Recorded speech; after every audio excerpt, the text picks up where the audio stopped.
नमस्कार, मैं doctor Manju Ladla, associate professor SK government girls college Sikar. आज मैं आपके सामने आपके जो क्वेश्चन आए थे उन्हीं के आंसर लेकर आपके सामने उपस्थित हूँ। बहुत सारे विद्यार्थियों के जो क्वेश्चन आए थे मेरे पास राष्ट्रपति के बारे में, तो उन सारे क्वेश्चंस के आंसर जो है मैंने एक इस क्लास में समाहित किए हैं। और ज्यादातर के जो क्वेश्चन थे वो थे कि राष्ट्रपति को महाभियोग लगाकर किस तरह से हटाया जा सकता है, अर्थात महाभियोग की प्रक्रिया क्या होती है। कुछ ने ये पूछा था कि राष्ट्रपति का पद जब रिक्त हो जाता है तो उपराष्ट्रपति किस तरह से कार्य करता है, या उपराष्ट्रपति किन परिस्थितियों में राष्ट्रपति का कार्य करता है, या राष्ट्रपति का कार्यकाल क्या होता है। इस तरह के क्वेश्चन मेरे पास विद्यार्थियों के आए थे, तो उन क्वेश्चंस के आंसर मैंने आज के इसी कंटेंट में तैयार किए हैं और उसको एक टॉपिक के रूप में मैंने यहाँ प्रेजेंटेशन कर रही हूँ मैं। और आज का हमारा ये विषय है राष्ट्रपति का कार्यकाल, उसकी पद रिक्तता और महाभियोग। तो चलते हैं अपने टॉपिक पे। और सबसे पहले अपन लेते हैं कि राष्ट्रपति का कार्यकाल क्या है, किस तरह का होता है। संविधान का अनुच्छेद 56 और 57 जो है वो राष्ट्रपति के कार्यकाल के बारे में प्रावधान उसमें किया गया है, उसमें उसका वर्णन किया गया है। सामान्यतः राष्ट्रपति की जो पद अवधि होती है, जो कार्यकाल होता है, वो उसके पद ग्रहण करने की तिथि से 5 वर्ष तक का होता है। राष्ट्रपति पुनः निर्वाचित भी हो सकता है, उसके पुनः निर्वाचन पर कोई प्रतिबंध नहीं है।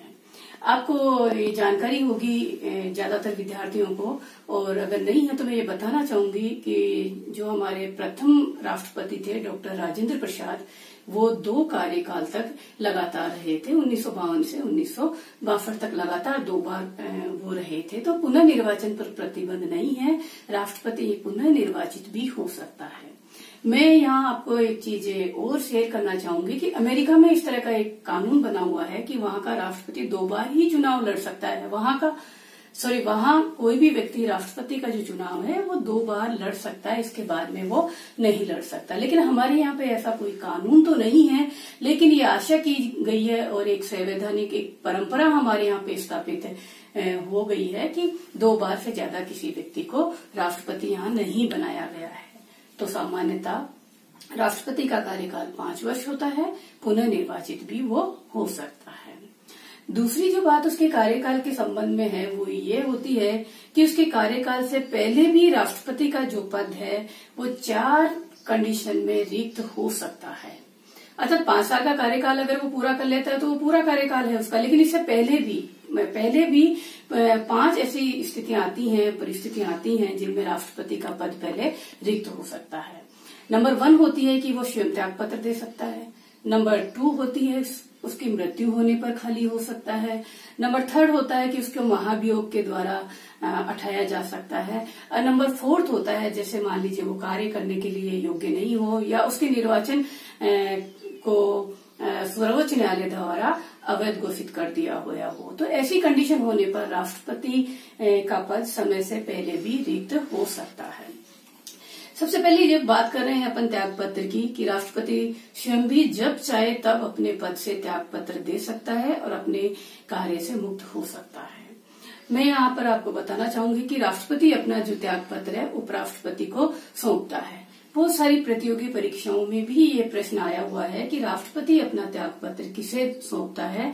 तो आप ध्यान रखिएगा, राष्ट्रपति अपना जो त्याग पत्र है उपराष्ट्रपति को देता है, और कभी भी त्याग पत्र सौंपकर अपनी पद से वो मुक्त हो सकता है।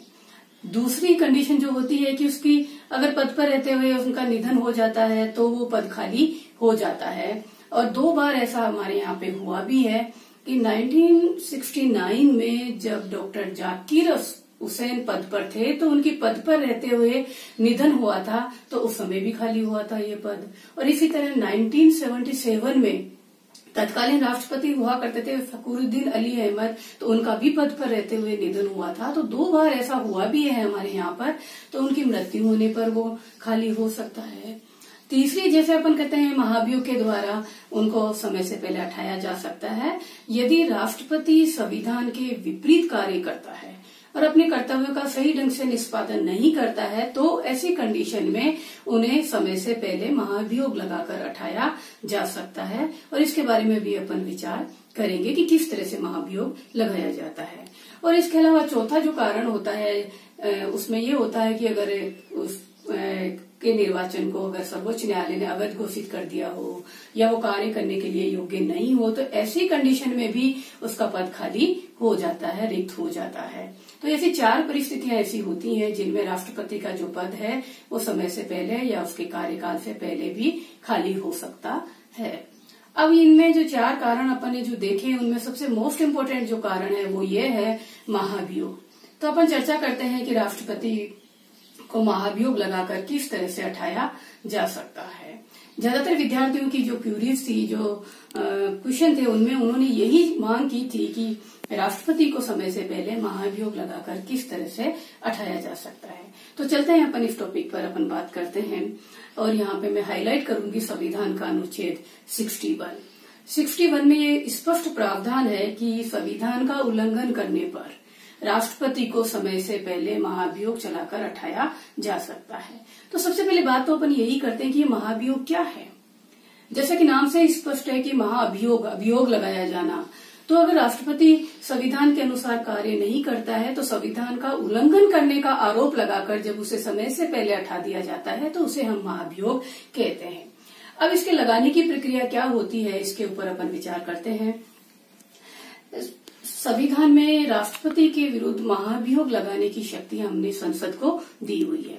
संसद के दोनों सदनों में से कोई भी सदन इस महाभियोग की प्रक्रिया को शुरू कर सकता है और प्रारंभ कर सकता है। सबसे पहले जो स्टेप उठाया जाएगा महाभियोग के लिए, तो सबसे पहले आरोप पत्र तय किया जाता है कि राष्ट्रपति ने ये उस पर आरोप लगाए जाते हैं या ये उसने संविधान का उल्लंघन किया है। तो जो आरोप पत्र तैयार किया जाता है महाभियोग का, वो कोई भी सदन तैयार कर सकता है, दोनों में से कोई भी सदन उसको तैयार कर सकता है, लेकिन उस आरोप पत्र पर उस सदन की कुल सदस्य संख्या के 1/4 सदस्यों के हस्ताक्षर होना जरूरी है।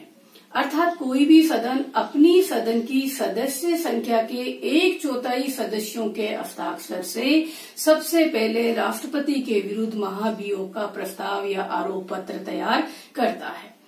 मान लीजिए लोकसभा में ये प्रस्ताव तैयार हो रहा है, तो अभी अगर अपन देखेंगे तो लोकसभा की जो सदस्य संख्या है 545 चल रही है। अगर उसका 1/4 अपन करते हैं तो 136 सदस्य आते हैं। और यदि राज्यसभा की बात करते हैं तो राज्यसभा में भी वर्तमान में 245 सदस्य हैं और अगर इसका 1/4 करते हैं तो 61 सदस्य हैं। तो यदि लोकसभा तैयार करेगी तो 136 अर्थात 1/4 136 सदस्यों के सिग्नेचर होना जरूरी है। और यदि राज्यसभा तैयार करती है तो 245 का 1/4 अगर अपन करते हैं तो 61 सदस्य होंगे।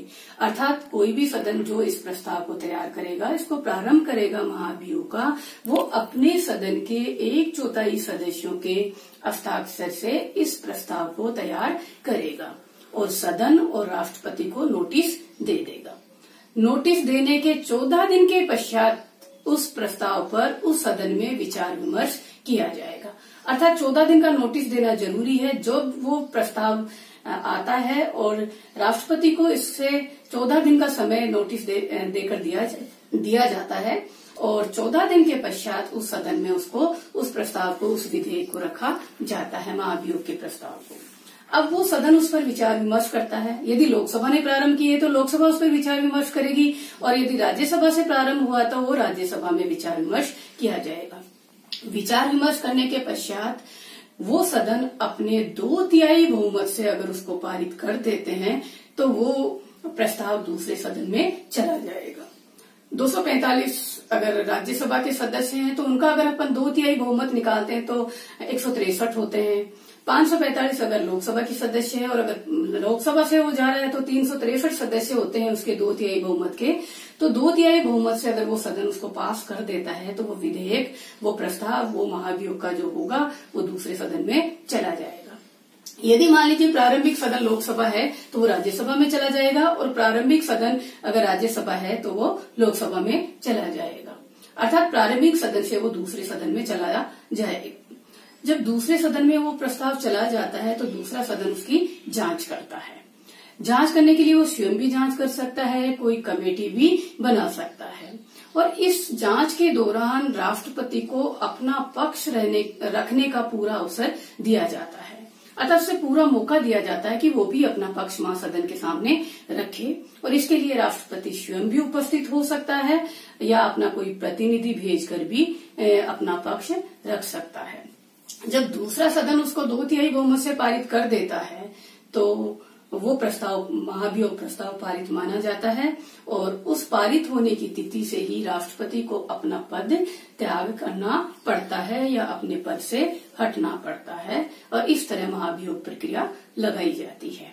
देखिए, मेन जो चीज होती है या 3 बातें यहाँ होती हैं कि पहले एक सदन के 1/4 सदस्य अर्थात 1/4 सदस्यों के सिग्नेचर से प्रस्ताव तैयार किए जाएंगे और तैयार करने के पश्चात 14 दिन का नोटिस देकर उसे सदन में रखा जाता है और सदन द्वारा उसे पारित करने के पश्चात वो दूसरे सदन में चला जाता है और दूसरा सदन भी अगर उसको 2/3 बहुमत से पारित कर देता है तो वो प्रस्ताव पारित माना जाता है और उस स्थिति से राष्ट्रपति को अपने पद से हटना पड़ता है। इस तरह महाभियोग की प्रक्रिया संचालित की जाती है। मैं आपको यहाँ एक चीज और बताऊं यहाँ पर कि संसद के दोनों सदनों के जो नामांकित सदस्य होते हैं, जो मनोनीत सदस्य होते हैं, वो देखिए वहां राष्ट्रपति के निर्वाचन प्रक्रिया में भाग नहीं लेते थे। लेकिन यहाँ मैं आपको बताना चाहूंगी, स्पष्ट करना चाहूंगी कि इस महाभियोग की प्रक्रिया में वो मनोनीत सदस्य पाठ करते हैं। निर्वाचन में पाठ नहीं करते थे, उनको वहां भाग लेने का अधिकार नहीं था वोट देने का, लेकिन महाभियोग की प्रक्रिया में वो यहाँ पर शामिल होते हैं। इसी तरह जो राज्य विधानसभाओं के जो सदस्य होते थे, निर्वाचित सदस्य, संघ शासित प्रदेशों के भी जो निर्वाचित सदस्य होते थे, वो भी राष्ट्रपति की निर्वाचन प्रक्रिया में पाठ करते थे। लेकिन यहाँ जब महाभियोग की प्रक्रिया होती है उसमें उन्हें कोई रोल नहीं करना होता है, अर्थात उन्हें भाग लेने का अधिकार नहीं है, उनके पास महाभियोग में कोई शक्ति नहीं होती है। इस तरह ये महाभियोग प्रक्रिया चलती है। और साथ ही मैं ये भी स्पष्ट कर दूं कि अभी तक हमारे भारतीय इतिहास में किसी राष्ट्रपति के विरुद्ध महाभियोग नहीं लगाया गया है, किसी राष्ट्रपति को महाभियोग लगाकर नहीं हटाया गया है।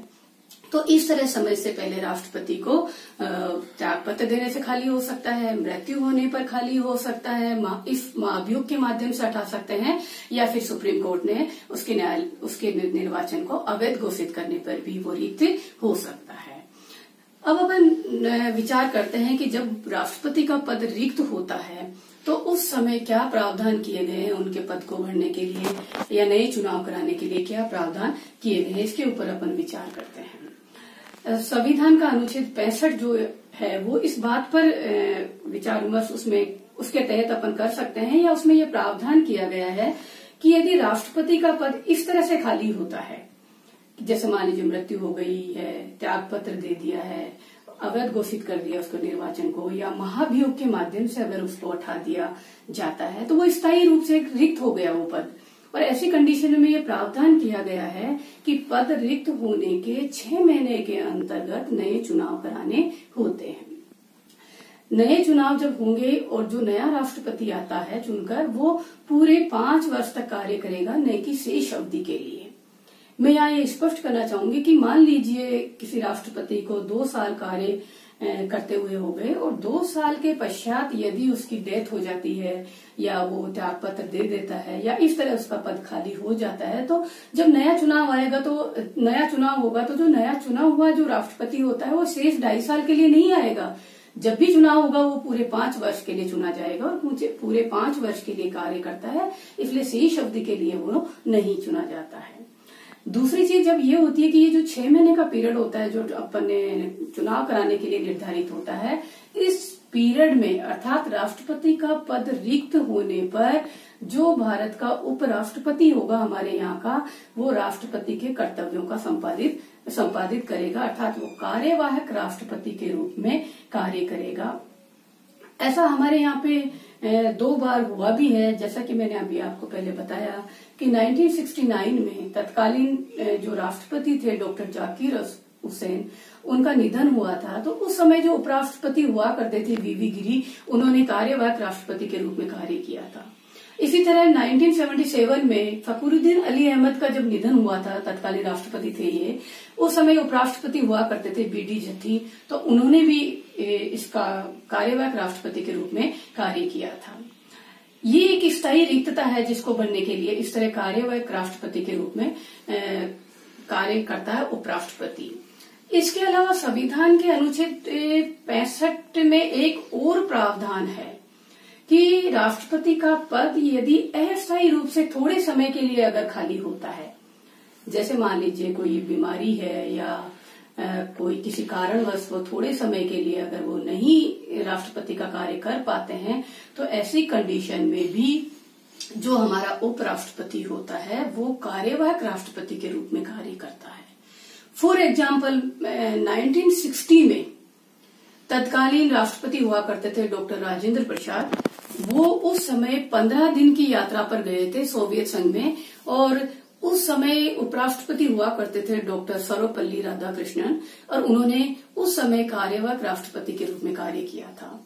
इसी तरह 1961 में वही डॉक्टर राजेंद्र प्रसाद अस्वस्थ थे, तो उस समय भी डॉक्टर सर्वपल्ली राधाकृष्णन ने उनके जगह कार्यवाहक राष्ट्रपति का रूप में कार्य उन्होंने किया था। और इस कंडीशन में जब वो अस्थायी पीरियड के लिए जाते हैं तो वो जब तक कार्य करते हैं जब तक कि राष्ट्रपति अपना कार्यग्रहण वापस नहीं कर लेता। इस तरह कार्यकाल के बीच में स्थायी रूप से खाली होने पर या इस तरह अस्थायी रूप से भी अगर खाली होता है तो राष्ट्रपति के कार्य जो है उपराष्ट्रपति संभालता है। संविधान में ये भी प्रावधान किया गया है कि यदि मान लीजिए उपराष्ट्रपति का पद भी यदि खाली होता है तो जो सर्वोच्च न्यायालय होता है उसका जो मुख्य न्यायाधीश होता है वो फिर राष्ट्रपति के रूप में कार्यवाहक राष्ट्रपति के रूप में कार्य करेगा। मान लीजिए मुख्य न्यायाधीश का पद भी खाली है या अनुपस्थित है, तो ऐसी कंडीशन में सर्वोच्च न्यायालय का जो मुख्य न्यायाधीश होगा जो वरिष्ठतम न्यायाधीश होगा वो उसकी जगह कार्य करेगा। इस तरह संविधान में 3 बातें यहाँ निहित की गई है। उपराष्ट्रपति को प्रायोरिटी दी गई है, पहले वो संभालेगा, अगर वो भी नहीं है तो मुख्य न्यायाधीश होगा, और अगर वो भी नहीं है तो जो वरिष्ठतम न्यायाधीश होगा वो कार्यवाहक राष्ट्रपति के रूप में कार्य करेगा। मैं यहाँ एक चीज और स्पष्ट कर दूं, जब कोई व्यक्ति कार्यवाहक राष्ट्रपति के रूप में कार्य करता है, चाहे वो उपराष्ट्रपति हो, चाहे वो मुख्य न्यायाधीश हो, चाहे वो वरिष्ठतम न्यायाधीश हो, तो जब वो राष्ट्रपति के रूप में कार्य करता है, उसके कर्तव्यों का निर्वहन करता है, उस समय वो राष्ट्रपति की सारी शक्तियां, सारी उन्मुक्तियां प्राप्त करता है। और संसद द्वारा जो विशेषाधिकार, जो भत्ते, जो वेतन उन्हें दिया जाता है, वो उनका इस्तेमाल करता है। आपको ये जानकारी होगी कि राष्ट्रपति को एक उन्मुक्ति होती है। सबसे बड़ी बात होती है कि उसकी कोई विधिक जांच नहीं की जा सकती, अर्थात उसको कोर्ट में नहीं बुलाया जा सकता, गिरफ्तार नहीं किया जा सकता है, उसके ऊपर कोई केस नहीं चलाया जा सकता है। तो इस तरह की जो उन्मुक्ति है वो भी उनका इस्तेमाल करेगा। इस तरह कार्यकाल के बीच में पद रिक्त होने पर संवैधानिक ये प्रावधान किए गए हैं। दूसरा, अगर मान लीजिए राष्ट्रपति का कार्यकाल समाप्त होने पर यदि पद रिक्त होता है, अर्थात वो राष्ट्रपति अपना पूरा 5 साल का कार्यकाल कंप्लीट करता है, उसके बाद में अगर उसका पद रिक्त होने वाला होता है, तो संविधान में ये प्रावधान किया गया है अनुच्छेद 62 के अंतर्गत कि उसका कार्यकाल समाप्त होने से पहले ही नए चुनाव करा लिए जाते हैं, और जो नया राष्ट्रपति चुनकर आता है वो अपना कार्य ग्रहण कर लेता है। लेकिन बाई चांस यदि कुछ देरी हो जाती है किसी कारणवश और वो चुनाव नहीं हो पाते हैं, तो जो वर्तमान राष्ट्रपति होगा, जिसका कार्यकाल 5 वर्ष कंप्लीट हो चुका होता है, उसके बावजूद भी वो वर्तमान राष्ट्रपति ही तब तक कार्य करेगा जब तक कि उसका उत्तराधिकारी अर्थात नया राष्ट्रपति कार्य ग्रहण नहीं करता है। इस तरह कार्यकाल पूरा होने पर तो वो ही कार्य करेगा, वर्तमान राष्ट्रपति ही, और अगर बीच में खत्म होता है या रिक्त होता है तो करेगा उपराष्ट्रपति। लेकिन एक चीज मैं आपको यहाँ और स्पष्ट करना चाहती हूँ कि हमारे राष्ट्रपति का पद कभी खाली नहीं होता है। ये राज अंतराल कभी नहीं रखा जाता है। वो अगर स्वयं है तो वो स्वयं कार्य करता है, और अगर वो स्वयं नहीं होता है तो उसका उत्तराधिकारी के रूप में उपराष्ट्रपति या न्यायाधीश या मुख्य न्यायाधीश या वरिष्ठतम न्यायाधीश कार्य करता है। इस तरह वो कभी रिक्त नहीं रहता है। आशा है आपके जो क्वेश्चन है उनका समाधान हो गया होगा, और तब तक के अगली क्लास में फिर अपन एक नए टॉपिक के साथ में हाजिर रहेंगे। तब तक के लिए धन्यवाद, नमस्कार।